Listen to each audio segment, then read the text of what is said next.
All right, Jeremy, what was your first reaction when you heard the news about James Click? You know what, Matt? I wasn't very surprised. I mean, we talked about some of the things that had gone on during the year. We talked about the only chance for a 1 year offer to this, up to at least today.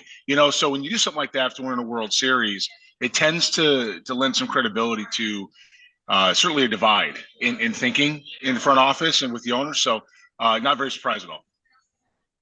So externally, the optics are not good. I've seen national columnists and reporters now saying, well, it's another negative, the Houston Astros organization, and now they're dredging up the sign stealing and everything else and dragging that into it's another negative of the Astros organization. Internally, my sources inside the organization don't see it that way at all. How do you see it? I don't think it matters one way or the other. I think this is a clear disconnect between the people that are still there and the people that are now leaving. It's not going to be just James Click leaving either, right? We talked about Pete Patilla, who took a position with the Giants. We've talked about international scouting director Campo, who's now in Miami. But you've got Scott Powers and Andrew Ball, and my understanding is that is one of them.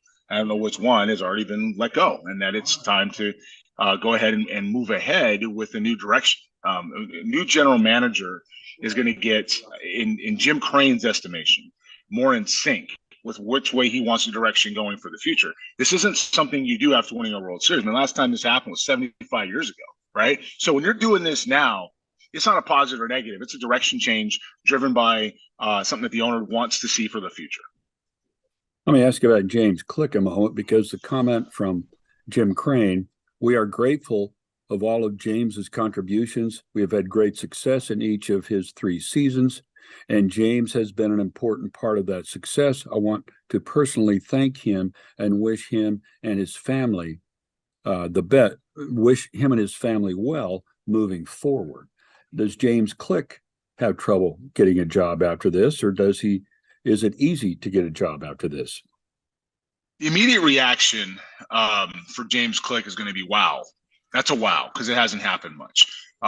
Depending on what you believe, there's obviously a disconnect we knew that was there anyway. It's very rare for a general manager to win a World Series or even be in the playoffs and not get an extension longer than 3 years, right? So we knew that was there. There's reports coming out of the GM meetings in Vegas that he was unhappy with the offer he was given. He went out there. I mean, it was tweeted by Bob Nightingale tweeted it of USA Today. They didn't like that. Jim Crane didn't like the way he aired his grievances. Now we can confirm that. We cannot confirm that. The reality is that the relationship was already strained in the first place. And so Jim Crane's response is one that's expected when you're making a change for in anybody. It's a professional comment. As far as James Click is concerned, he's going to land on his feet if he wants to. I mean, he's a free agent. He's a World Series winning GM.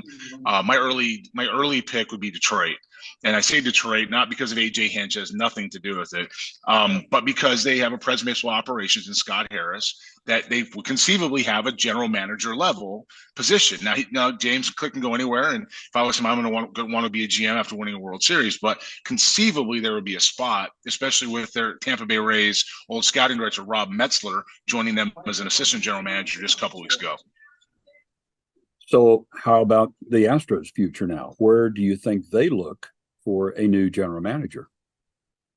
The Astros are going to, in my view, and that's the loaded question that everybody wants to answer, right? That's the one we want to know. In my view, Jim Crane understands the state of his scouting and player development systems and departments. Right now, it doesn't mean there's bad people everywhere, but on the international side, they don't have a director. At least not yet. Campo left. The player development, Pete Patilla was overseeing that. Some people liked it. Some people did not. Where that's going to work or line up, that's obviously something that has to be revamped. And with a new general manager, you're going to need somebody to build from within. The Astros started to get good in 2008 when Bobby Heck had his first draft. Okay. So after leaving the Astros, all the success that these guys had built up, that Jeff Luhnow took and compounded with trades and acquisitions, and James Click certainly put his stamp on in the bullpen.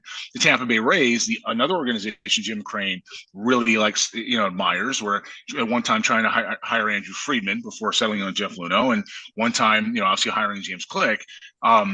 you would look to somebody who builds those type of things. Now, look, Bobby's got Houston ties, and it would make sense for them to discuss him. He's long overdue for a GM interview.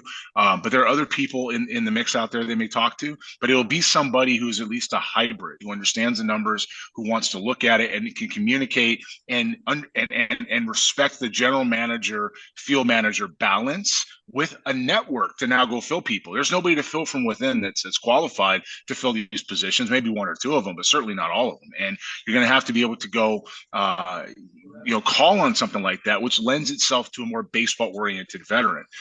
If you're a younger, analytics-oriented, future potential general manager executive, this is someplace you're probably running from.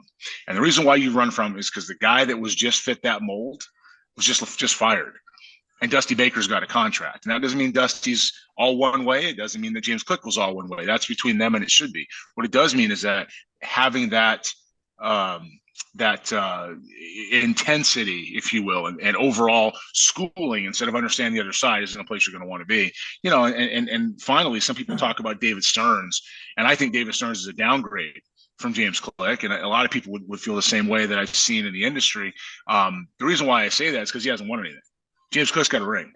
One way or the other, James Click's got a ring. David Stearns hasn't won anything, and he's an analytics guy, and you need to bring in somebody that's got some more balance. You answered part of this question, but that's something that I heard a former general manager say after the news came out about James Click. He said, this is not going to be a destination people want to come to then. And I thought, wait a minute, they just won a World Series. I think someone is going to be interested in this job. What's your perspective? Somebody's going to want it. I mean, I've heard some people, I've already had people text me saying, hey, who do I contact with my resume? Like, obviously I don't have the answer, but it's one that that people are going to be interested in.